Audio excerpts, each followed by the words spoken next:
Si les Occidentaux sont prêts à aller jusque-là, c'est bien parce que l'objectif de toute cette opération, l'objectif de la présence de troupes de l'OTAN et américaines en Ukraine, c'est bel et bien l'objectif d'attaquer la Russie.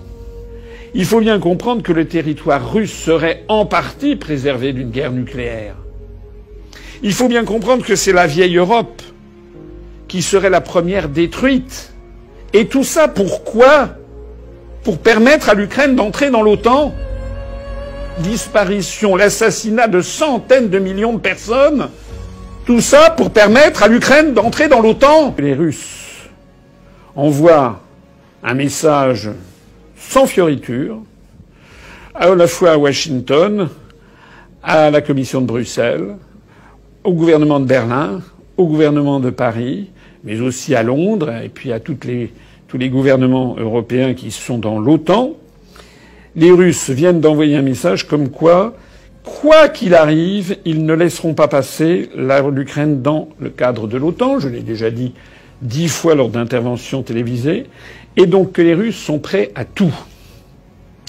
Alors, je voudrais maintenant m'adresser ici avec une certaine colère rentrée contre les dirigeants politiques français et contre les médias. Est-ce que vous vous rendez vraiment compte de ce que vous faites? Alors moi, je dis ici à tous les Français qui m'écoutent, nous avons affaire à la première puissance nucléaire planétaire. Nous avons affaire au peuple russe. Nous n'avons pas affaire uniquement à Vladimir Poutine. Nous avons affaire à toute la hiérarchie militaire, tout l'état-major russe. Une très grande partie du peuple russe, quoi qu'on en dise dans les médias occidentaux, soutient Vladimir Poutine. Vladimir Poutine n'est pas Hitler. Vladimir Poutine n'a jamais dit qu'il s'attaquerait à des pays de l'OTAN. Vladimir Poutine a toujours dit que la Russie avait besoin d'une zone de protection et donc a toujours demandé que l'Ukraine n'entre pas dans l'OTAN et que les Russes ne transigeront pas, dussent-ils aller jusqu'à la guerre nucléaire. Dussent-ils aller jusqu'à la guerre nucléaire. Alors moi je voudrais ici quand même que les esprits se refroidissent. Est-ce que l'on comprend ce qui se passe? Est-ce que l'on comprend que l'Occident et l'Union européenne sont en train de chauffer les esprits des populations au point qu'elles imaginent qu'il serait assez normal d'avoir un conflit nucléaire avec la Russie pour que l'Ukraine, qui n'entrera pas dans l'Union européenne, d'ailleurs les pays de l'Union viennent de le dire, pour que l'Ukraine puisse éventuellement adhérer à l'OTAN. On voit bien qu'il y a ici une partie de bras de fer énorme qui se produit. On voit bien que ce qui compte, ce n'est pas du tout la liberté de l'Ukraine et la démocratie en Ukraine. Les Occidentaux s'en fichent pas mal. Si les Occidentaux sont prêts à aller jusque-là, c'est bien parce que l'objectif de toute cette opération, l'objectif de la présence de troupes de l'OTAN et américaines en Ukraine, c'est bel et bien l'objectif d'attaquer la Russie. Nous voyons s'envoler le prix du gaz, du pétrole, des hydrocarbures, bientôt le prix des céréales, ça a déjà commencé, le prix de tous les métaux est en train de flamber, l'inflation arrive, l'inflation gagne, le niveau de vie des Français va rétrograder à toute allure, et tout ça pourquoi? Pour que l'Ukraine puisse entrer dans l'OTAN. Il est absolument inadmissible que nous risquions d'entrer en conflit nucléaire avec la Russie pour des raisons qui échappent complètement au peuple français. Est-ce qu'on se rend compte de ce que ce serait une guerre nucléaire? Est-ce que les Français s'en rendent bien compte, notamment les jeunes générations?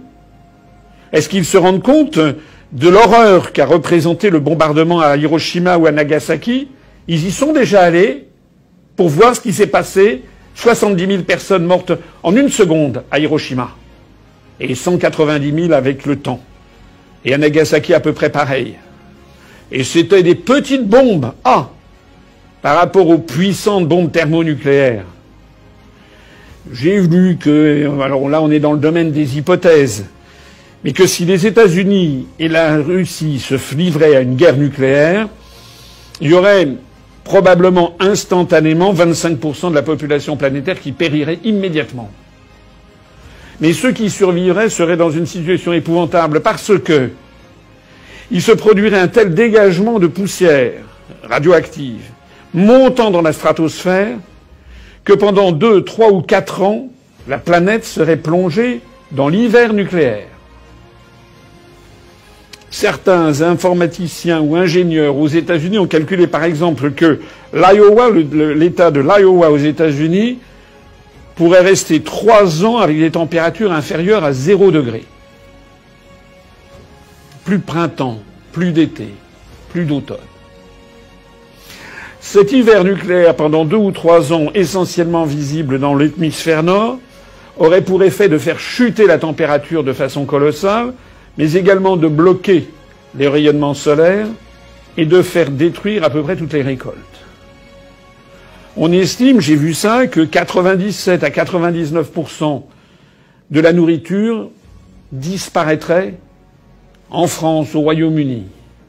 C'est-à-dire que nous aurions, parmi les 3/4 de personnes peut-être qui auraient survécu au premier choc nucléaire, on aurait peut-être encore la moitié de la population qui mourrait dans d'atroces souffrances, non seulement du fait des radiations qui ne les auraient pas tués sur le moment, mais aussi du fait d'une famine nucléaire.